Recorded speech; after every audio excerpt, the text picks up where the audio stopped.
All right, good afternoon, folks. It's Real Estate TV here with Hunter Akers and my guy Mike Shannon. Hey guys. Yeah, and we're tackling more tough questions. And today we're tackling the subject of how many credit cards do I need to have in rotation if I want to be above a 785 credit score? Ideal. We're looking for high scores. So we made a video on, maybe rebuilding or no credit and moving into having a credit score. Link is in the description for that card if you're looking to rebuild, start over, or you are looking to build credit at all. It's a really great card for someone starting out, and it reports quickly.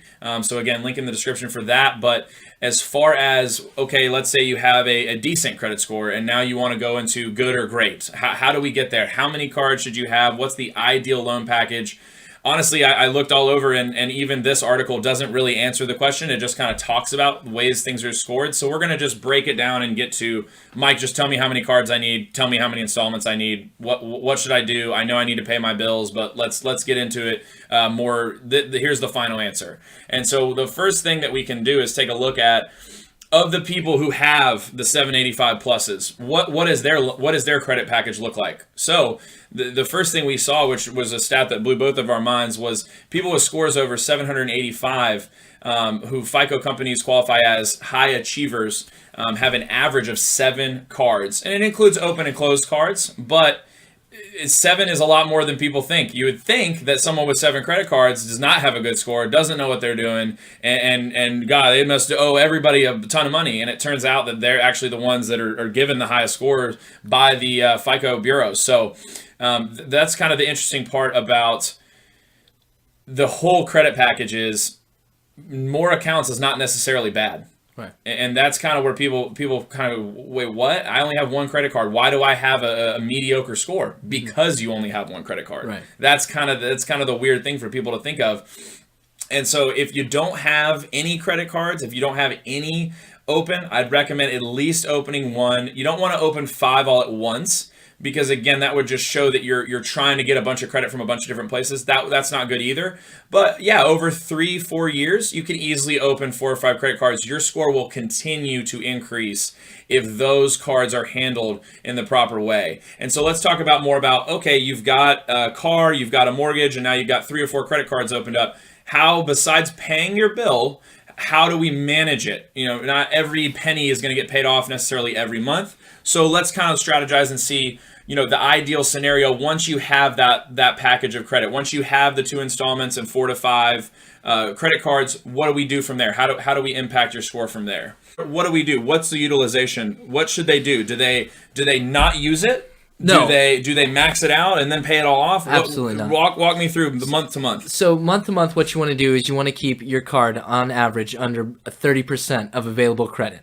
And that's how you maximize your score. So basically what they want to see is you're not, 1, like trying to do anything to cheat the system to get a better score, and 2, you're legitimately being responsible with your credit cards. Right. And so this is where a lot of people can kind of get worried about. It's like, how do I maintain my credit? How do I do it correctly? And a good golden rule is just below 30%. Make sure you don't go anything above that at the end of the month, and you have the ability of paying it off. So, and that's usually what they'll do is they'll take that percentage based on how much you can completely afford with the card paying off. So if you have a $1,000 limit, you want to keep it under $300 owed or less at the end of every month.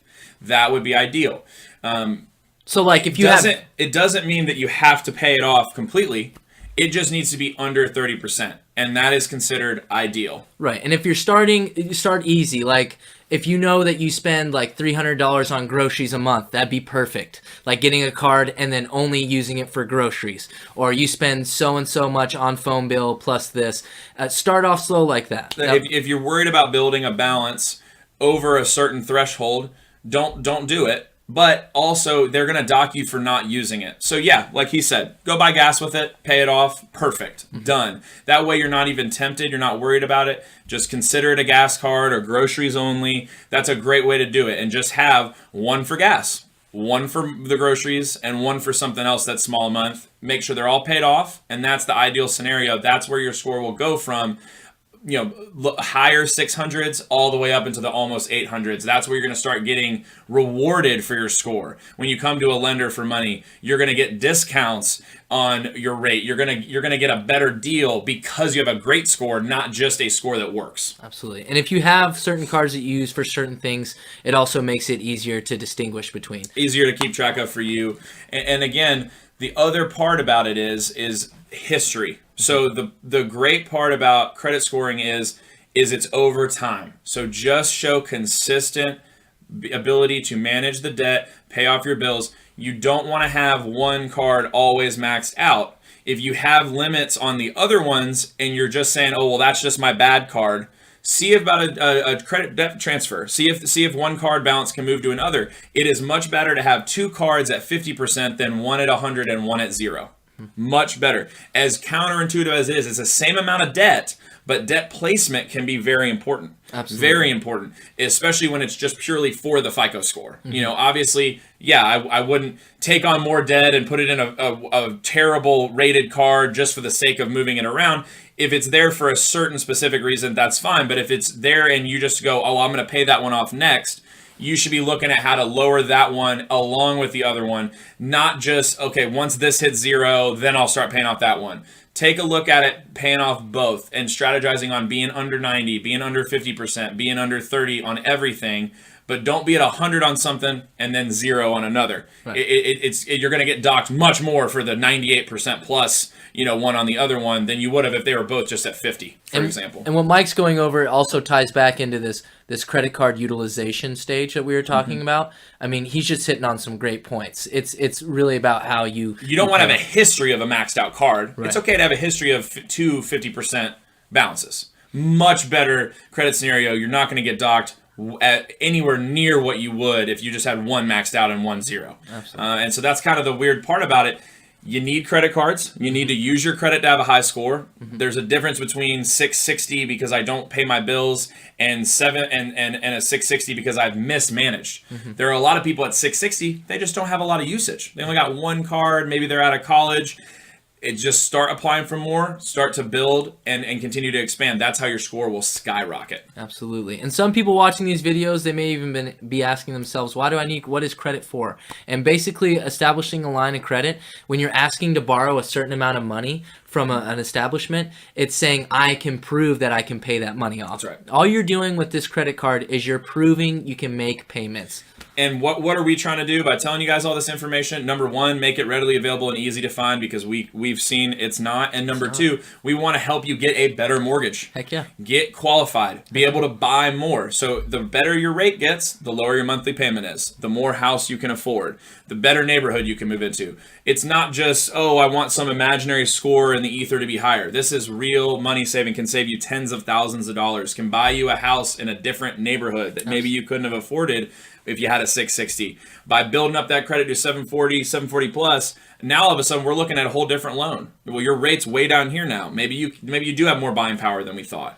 And so we're just trying to help you, bring the information to you. It just surprises a lot of people that, people with high scores have 4 to 5, 6 credit cards. You're going to need to rotate through some credit cards. And there's nothing wrong about that. Now that you've been educated, there should be no fear left in it. There's no fear. You know how to utilize them correctly, and you know that they're needed. And as a professional realtor and as a professional lender, we can both sit here and say from a factual standpoint, if you have a 700 plus a credit score, if you're a 700 beacon and up, you can buy anything you want. Any dealership, any house, whatever you want. I always laugh at the clients that have 790 credit scores and are like, can I do it? I'm like, dude, you have no idea what we've done for people, and you're good. So yeah, it's very surprising, I think, what some people find out about their credit score. Absolutely. Especially a lot of the borrowers we have that are great with their money. They've got a ton in savings. They've just never had a credit card because that's not the way they were brought up. They don't owe people money. Unfortunately, to buy a house, you're gonna owe money. Yeah. And you're going to be using your credit. So don't get docked for the sake of I don't owe people money. If you need to borrow to buy a house, you need credit because you're going to have to borrow to buy that. And tens, if not hundreds of thousands of dollars you're borrowing for a home, sometimes in the millions. doesn't really compare to a $1,000 credit card limit. You're just going to show that you can afford to pay your mortgage, but you're showing that through credit history. We can trust you all we want, but the number is the number. And so don't hold back. Attack your credit score. Attack getting that score up before you even get started. Because then you're calling and you're the guys we're laughing at going, dude, of course you can buy. Of course you got a 785. Of course you can. Of course you got. What else do you need? What else do you need? But get started now. It takes 3 years at least to establish a line of credit. If you're just getting started, we've got the link in the description for that quick reporting credit building card. And then go ahead and do your research and find other cards you like. If you're just stuck at 700, go ahead and find some more and add to your credit package. That will increase your score. Thanks so much, guys. This has been Real Estate TV and a little bit about how to have an ideal loan package and credit package so you've got the highest score you can. Thanks so much. We'll see you next time.